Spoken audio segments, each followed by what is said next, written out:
Waitress helps Billionaire's anorexic daughter eat again. The next day, her life changed forever. What if the simplest act of kindness, one bowl of soup, could change to lives forever? Joe's place was a relic, a greasy spoon diner wedged between a laundromat and a pawn shop in a forgotten corner of Queens. Its red vinyl booths were cracked like old leather, the jukebox silent since the '90s and the air thick with the ghosts of burnt coffee and dreams that never left the counter. Sophie Harris, 28, had called it home for 6 years. Her apron, a canvas of grease stains and late-night stories. Raised in foster care, she'd learned to survive on scraps of food, of love, of hope. Shuffled through homes where she was more burdened than child. She'd grown up fast, clutching a tattered journal where she scribbled recipes and a dream she barely dared to voice.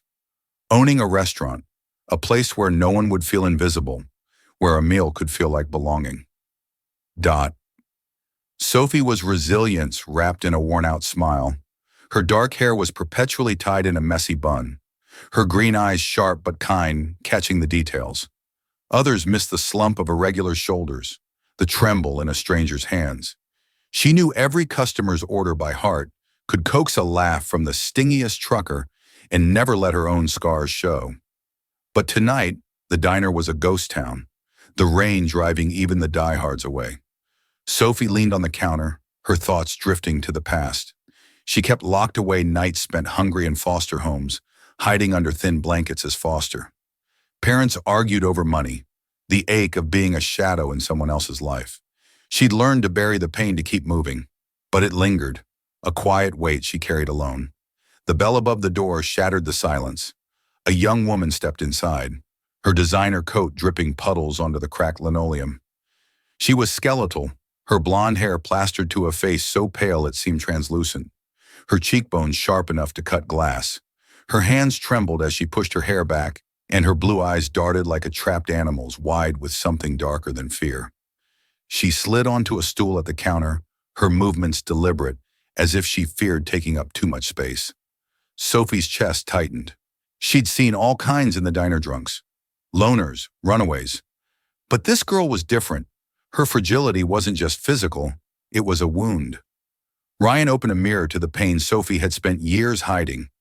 "Hey, hun," Sophie said, her voice a worm anchor in the storm. "Nasty night out there. Coffee to warm you up." The woman, Chloe Whitmore, though Sophie didn't know her name yet, shook her head, her voice barely a whisper. "Just water. Please." Sophie filled a glass, her eyes never leaving the girl. Her hands shook as she reached for it, her fingers bony, the nails bitten to the quick. When Sophie slid a menu across the counter, Chloe stared at it like it was a puzzle she couldn't solve. "Anything look good?" Sophie asked, keeping her tone light. But her gaze caught the way Chloe's fingers traced the menu's edge, never opening it. "I'm not hungry," Chloe said, her voice cracking, her eyes flickering with something Sophie recognized: shame. Fear, a secret too heavy to carry alone. Sophie didn't push. She'd learned long ago that some wounds needed space to breathe. Instead, she turned to the stove where a pot of tomato soup simmered, a recipe from her journal born from nights. When a bowl of soup was the only comfort she could afford, she ladled a bowl and slid it across the counter. "This one's on the house," she said, her voice soft but firm, just something warm for a cold night. Chloe stared at the bowl, the steam curling upward like a prayer. For a long moment, it seemed she'd push it away, her hands hovering, uncertain. But then slowly, she picked up the spoon. Her first sip was hesitant, like she was stepping onto thin ice, testing if it would hold her weight. Then another. Tears welled in her eyes, spilling over as she swallowed, and Sophie busied herself wiping the counter, giving her space to feel. It wasn't just soup. Pitt was a lifeline, a moment of trust in a world that had offered Chloe none. They didn't talk much that night. Chloe ate half the bowl more than she'd eaten in week sand when she left. She mumbled a quiet, "Thank you," before vanishing into the rain. Sophie watched her go, a strange ache in her chest, unaware that this fleeting encounter was the first thread in a tapestry that would change their lives forever. She cleaned the bowl, her hands moving on autopilot, but her mind lingered on the girl's haunted eyes. Something told her this wasn't the end. She returned to the counter, the rain still pounding outside, and jotted a note in her journal. Girl in the rain soup. Something's different. It was a habit from her foster care days, writing down moments that felt like they mattered, even if she didn't know why. Dot. The next morning, Sophie was scrubbing dishes in the diner's cramped kitchen, the clatter of plates, a familiar rhythm when her phone buzzed on the counter. The number was unfamiliar. The area code, one of those fancy Manhattan ones that screamed wealth. She wiped her hands on her apron, her stomach twisting as she answered. The voice on the other end was sharp, polished and commanding. James Whitmore, CEO of Whitmore Enterprises. I'd like to meet, he said. No preamble, just an address in Manhattan and a time. His tone leaving no room for negotiation. Sophie's heart raced. Men like James Whitmore didn't call waitresses like her, not unless something big was at play. She arrived at a glass tower that gleamed like a blade against the Manhattan skyline. Her thrift store jacket and worn sneakers painfully out of place. The lobby was a cathedral of marble and chrome, the air thick with the scent of money and power. A receptionist with a perfect smile led her to an elevator that wished her to the top floor, where James waited in an office that could have doubled as a museum exhibit. He was in his 50s with steel gray hair and a suit that cost more than Sophie's rent for a year. His eyes sized her up, not unkindly, but like he was calculating her worth in a ledger only he could read. My daughter Chloe told me about you, he said. His voice clipped, but not cold. She hasn't eaten like that in months. I want you to help her. Sophie's mind reeled. Help her? How she has anorexia, James said, the word landing like a stone in the sterile office. She's been in and out of treatment therapists, clinics. The best money can buy. Nothing works. But you got through to her last night. I want you to be her recovery coach full-time. Name your price. Sophie's breath caught. She was a waitress, not a doctor. Her life was greasy counters and late-night shifts, not saving heresies. But there was something in James's voice, a crack of desperation, beneath the polished exterior that made her pause. She couldn't shake the image of Chloe's trembling hands. The way she'd looked at that soup like it was both salvation and sin. I'm not a professional, Sophie said, her voice steady despite the storm in her chest. I don't know if I'm what she needs. You're exactly what she needs, James countered, leaning forward, his eyes intense. She trusts you. That's more than I can say for anyone else. Sophie hesitated. The money he offered was staggering enough to fund her restaurant dream 10 times over. But it wasn't about the money. It was about Chloe, about the way her eyes had held a pain Sophie knew too well. She thought of her own nights in foster care, the hunger that wasn't just for food, but for someone to see her, to care. Okay, she said finally, her voice barely above a whisper. I'll try. James didn't smile, but his shoulders relaxed, a flicker of relief in his eyes. You start tomorrow. My driver will pick you up. The next day, Sophie stepped into the Whitmore world, a penthouse that felt more like a mausoleum than a home. Marble floors, crystal chandeliers, and a silence so thick it pressed against her skin. Chloe was waiting in the kitchen, her eyes wary, her frame still fragile under an oversized sweater. You didn't have to come, she said, her voice barely audible, her fingers twisting the hem of her sleeve. I wanted to, Sophie replied, setting her bag down with a thud that echoed in the sterile space. You ready to make something with me? Chloe's lips twitched. Not quite a smile, but a start. They began with small steps cooking together, simple dishes like the soup from that first night. Sophie didn't push, didn't lecture. She'd learned in foster care that trust was earned, not demanded. They talked about nothing at first, the weather, the city, the way the light hit the Hudson River at dusk. But slowly, Chloe's walls began to crack. One afternoon, as they chopped vegetables for a stew, Chloe admitted, I haven't cooked since I was a kid. My mom used to let me help in the kitchen before. Before she left, Sophie nodded, her knife pausing mid-chop. My mom wasn't around either, she said, her voice soft. But I had this one foster mom who taught me to cook. She didn't stick around long, but her recipes did. Chloe looked at her, something softening in her eyes. It was the first thread of connection, fragile but real. They cooked more, ate more, talked more. Sophie shared stories of the diner Joe, The owner who always slipped her extra shifts, Maria the cook who sang off key, the trucker who left poems on napkins.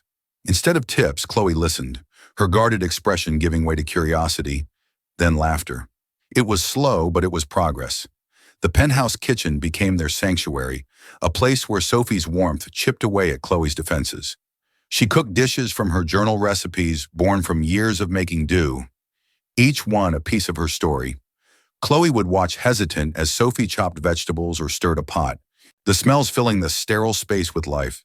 At first, Chloe barely ate, her hands trembling as she lifted a spoon, her eyes darting as if waiting for judgment. But Sophie never judged.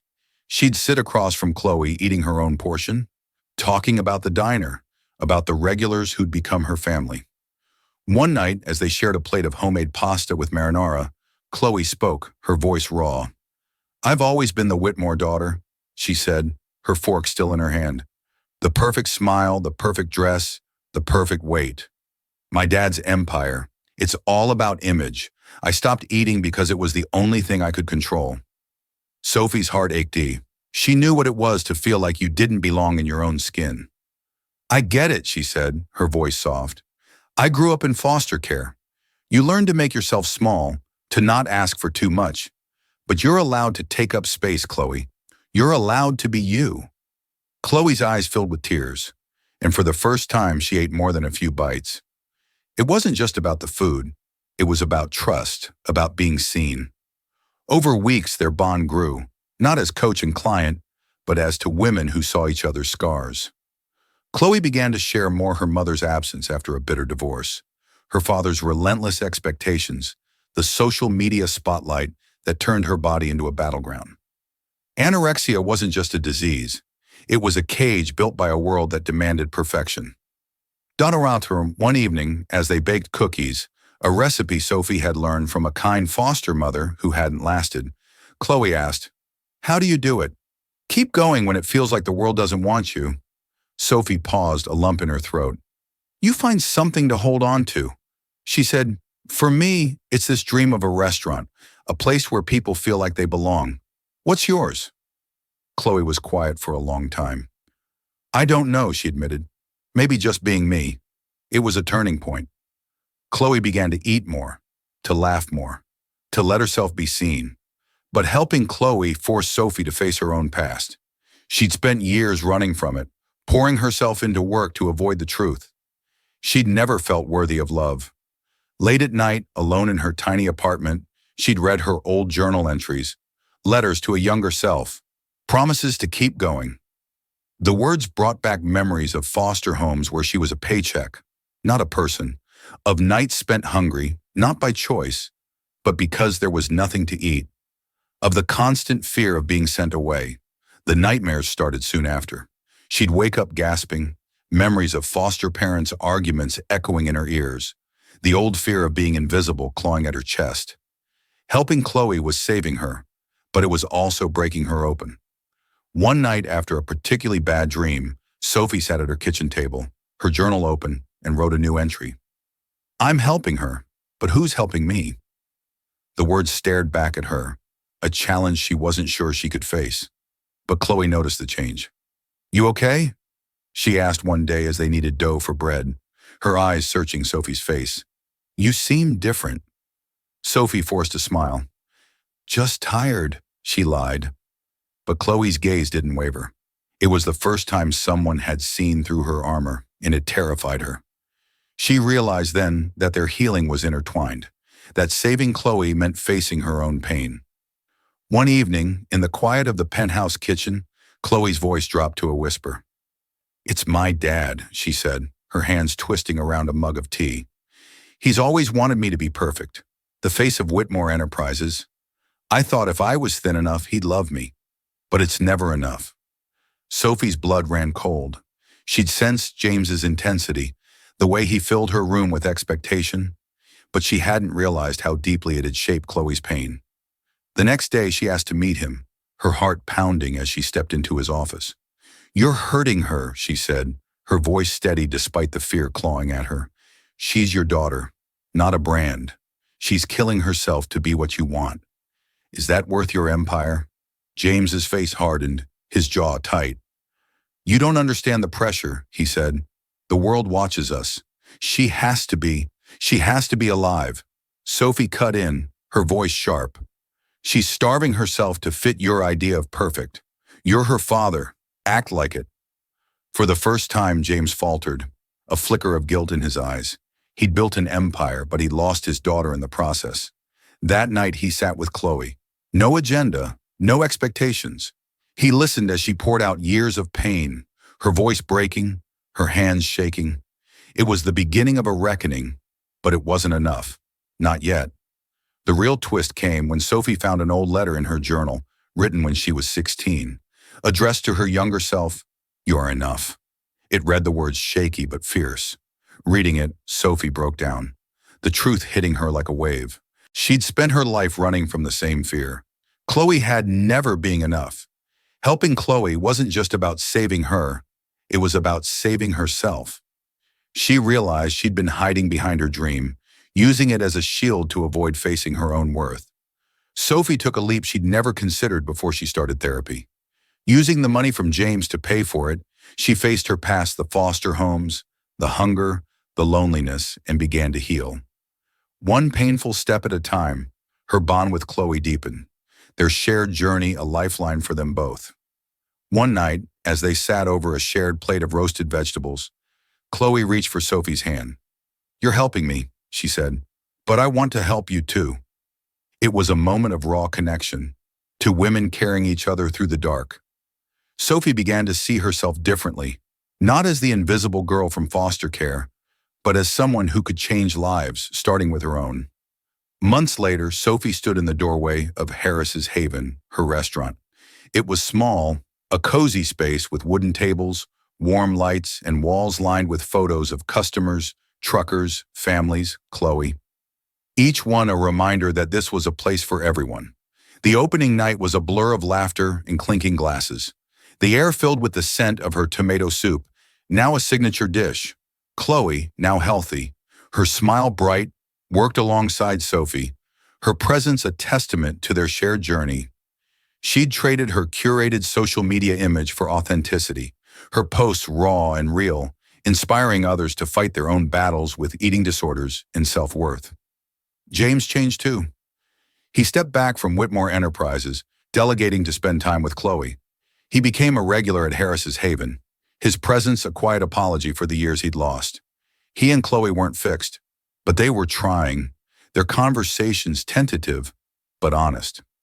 One night, he brought a photo album to the restaurant filled with pictures of Chloe as a child, smiling, carefree, before the weight of his expectations crushed her.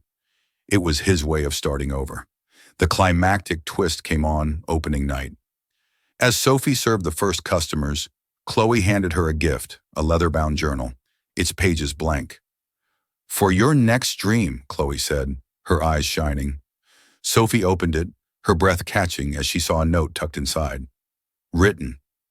In Chloe's handwriting, "You were enough. You always were." It was a mirror of Sophie's own letter, a reminder that their healing had been a shared journey, each saving the other in ways they hadn't expected. The final scene was quiet, intimate. Sophie and Chloe sat in Harris's Haven after hours, sharing a bowl of tomato soup, the same recipe from that first night. They laughed, they cried, they remembered the rain-soaked moment that changed everything. Outside, the city hummed, but inside it was just them, two women who'd found their way out of the dark. The rain still fell, but it no longer felt like a storm. It was the world washing itself clean, making room for new beginnings. Harris's Haven became more than a restaurant. It was a sanctuary, a place where broken things mended, where a meal could be a lifeline.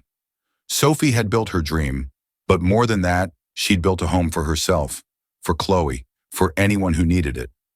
Chloe, free from her father's shadow, was living, not just surviving. Her advocacy work touching lives across the city. And in their bond, they proved that sometimes the smallest act, a bowl of soup, a moment of kindness could spark a transformation that echoed far beyond the diner's walls. Sophie looked at Chloe, her heart full, and knew they'd both found what they'd been searching for. A place to belong, a reason to keep going, and the courage to be.